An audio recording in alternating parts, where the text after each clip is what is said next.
Hello, tiny humans.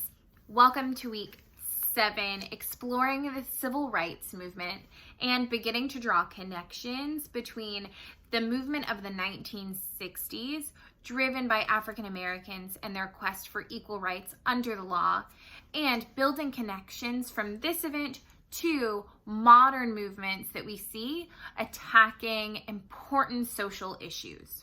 Today, we're going to start back where we left off, starting back on page 35, where we left off.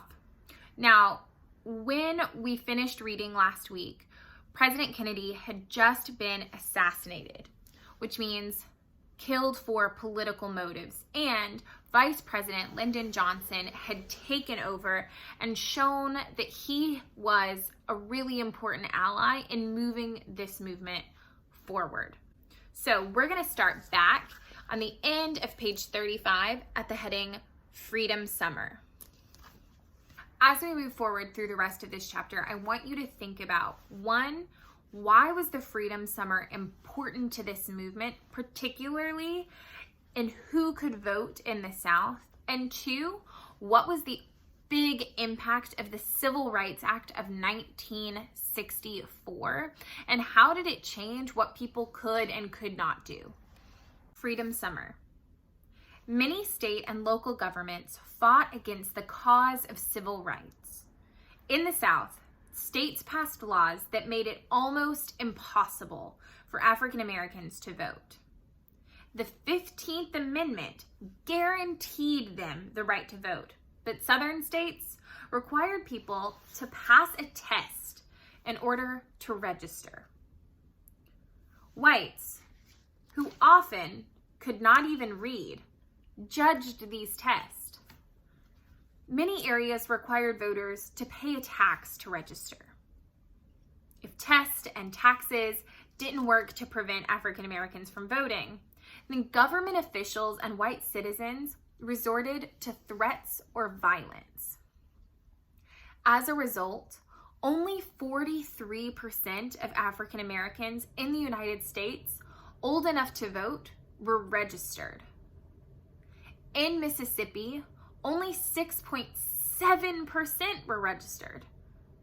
Without the vote, African Americans had no political power to change laws.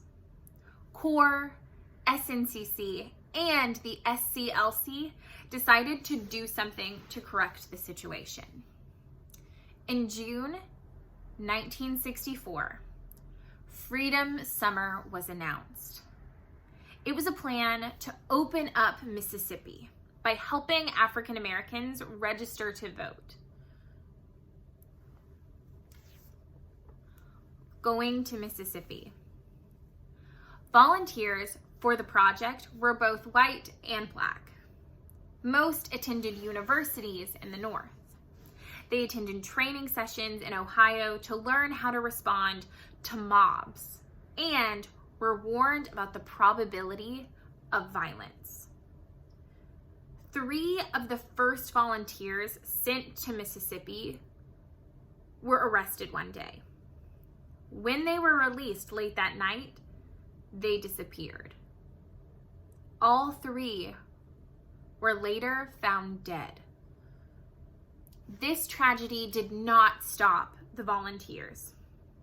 Hundreds traveled to Mississippi and held voter registration drives, passed out flyers, and went door to door to get African Americans to register.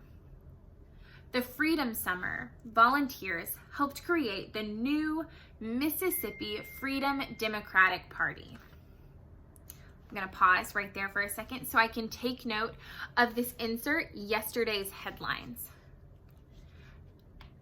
Now, the caption on yesterday's headline says, after the 3 Freedom Summer volunteers disappeared in June 1964, there was debate about offering other volunteers protection.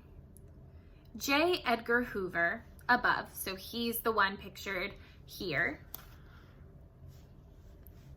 the head of the Federal Bureau of Investigation, FBI, refused.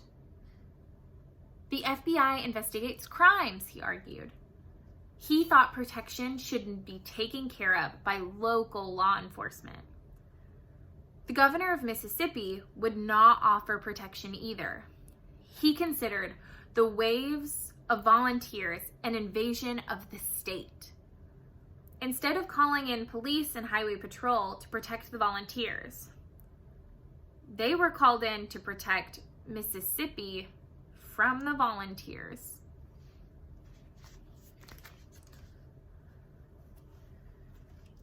Page 38. The very top, I see President Lyndon Johnson signing the Civil Rights Act. It was a major step forward for the movement.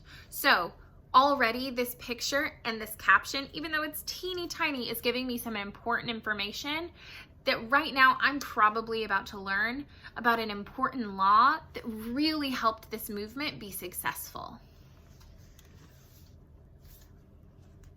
About 80,000 Mississippians joined. Many volunteers were beaten, but they continued with their work peacefully. Meanwhile, the law that President Kennedy had promised to pass the previous year was finally a reality. In July, President Johnson signed into the law the Civil Rights Act of 1964. This act required businesses to give equal opportunity to people applying for jobs.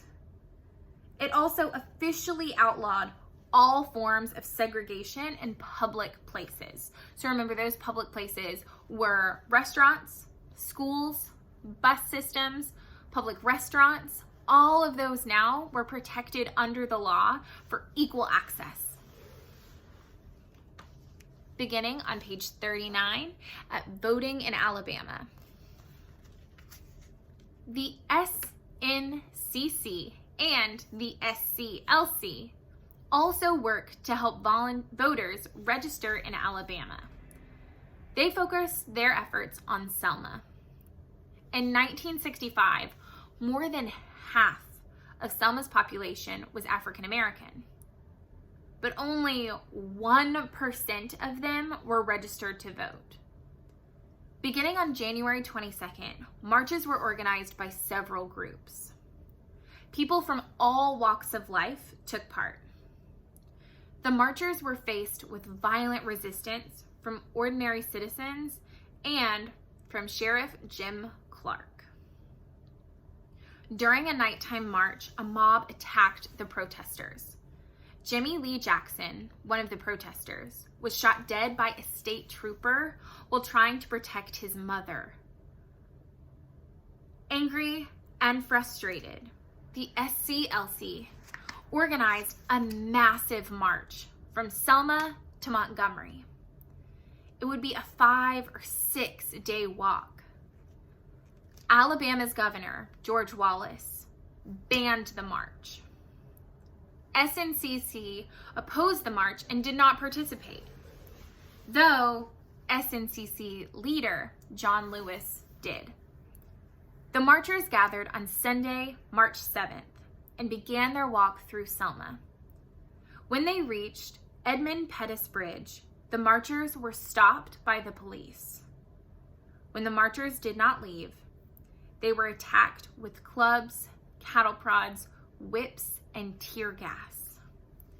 Again, I'm seeing another yesterday's headline, so because it was so helpful last time, I'm going to make sure that I read it now.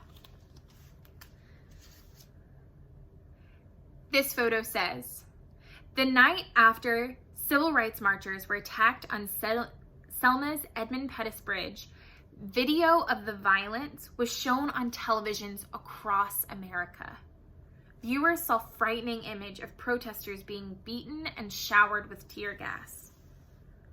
Government leaders, including the U.S. Attorney General and the governor of Texas, expressed shock and outrage. Alabama law enforcement had gone too far. Finishing up, page 40, with marching forward. The SCLC wanted to go on with the march, starting again in Selma. President Johnson, however, asked them to wait. Federal Judge Frank Johnson ordered them not to march until there was an investigation into the violence. With support from the SNCC, King announced they had gone too far now to turn back. The event went forward on March 9th. More people joined in, including politicians and the SNCC. When stopped again at Pettus Bridge, the Reverend Ralph Abernathy led a prayer, and the marchers turned back.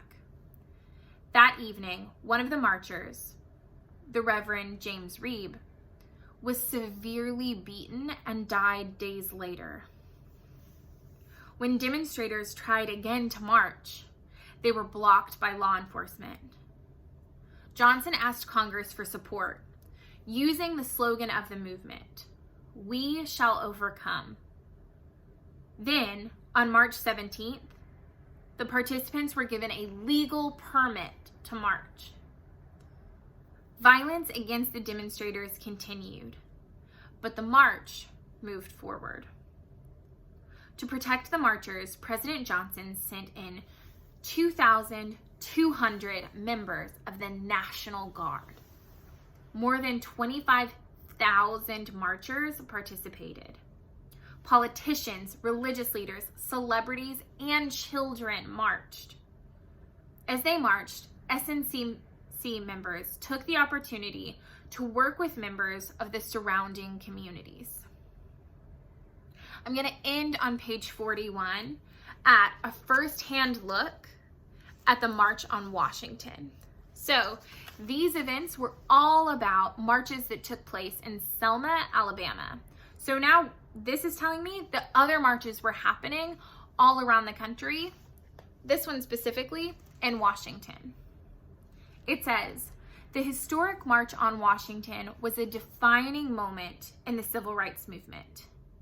The events of that day were captured on film, in recordings, and in countless newspapers and magazine articles around the world.